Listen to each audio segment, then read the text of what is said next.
think of people who study English, who have broad vocabulary, you think they must be studying and studying for hours. Not anymore. Let me show you. When learning new words, it's essential to understand that words can take different forms and functions as different parts of speech.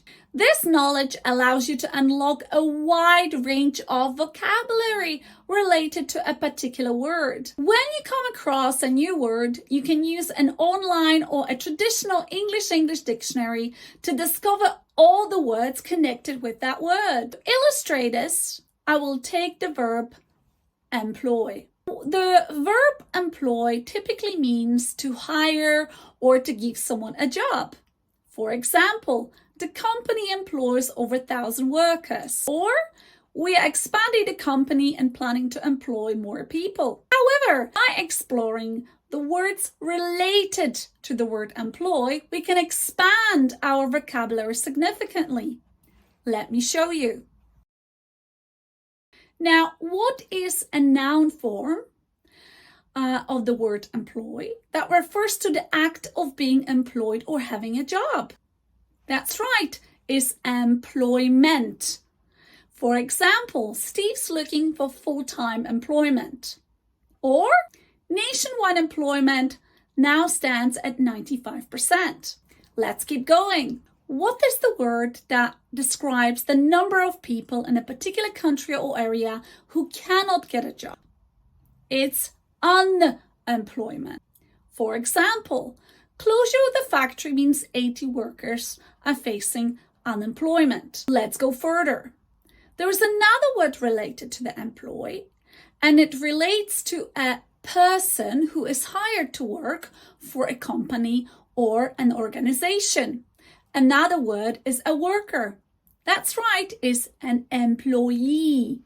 For example, the company employs over 200 employees. Now, what is another noun related to employ that describes the person or the company that hires people or gives them a job? That's right, is employer. For example, my boss is a great employer. Or, this company is the biggest employer in the country. Now let's look at the adjectives. We have the adjective form of employ, and it describes someone who is suitable or qualified for employment.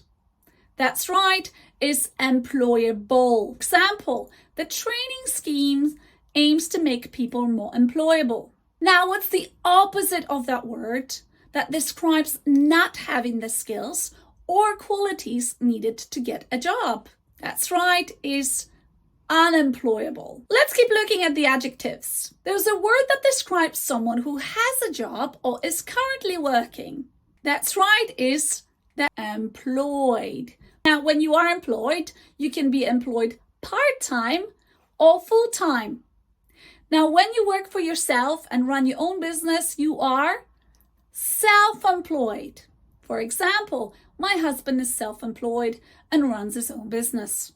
Let's keep going looking at the adjectives. When you do not have a job or not actively looking for work, you are unemployed. For example, he has been unemployed for over a year. There's another adjective that describes people working in a job that doesn't make full use of their skills or qualifications. For example, when you're moving to a different city or to a different country, you might not be able to use your qualifications. And then you are employed in a job below your skills and below your qualifications. It's underemployed. Example, many graduates are underemployed at the moment. Now, I hope you enjoy exploring different word forms and parts of speech related to the word employ. Now remember, by applying this strategy to other words, you can significantly expand your vocabulary. Now, there are a few tips to bear in mind. Number 1, pay attention to prefixes and suffixes that can change the word form and meaning. Number 2, use a good English dictionary or online resources to explore word forms and their definitions. Number 3, Practice using different forms in sentences. Ideally, that means something to you to reinforce your understanding and usage. Are there any words that I haven't discussed? Let me know in the comment section. I hope you enjoyed this vocabulary building lesson. I hope you have examples of how all the words can be used this way. Please share them in the comment section below. Don't forget to subscribe to my channel for more English language tips and tutorials. And if you have any questions or suggestions for future topics, feel free to leave a comment below. Keep expanding your vocabulary, keep practicing, and I'll see you in the next video. Bye bye.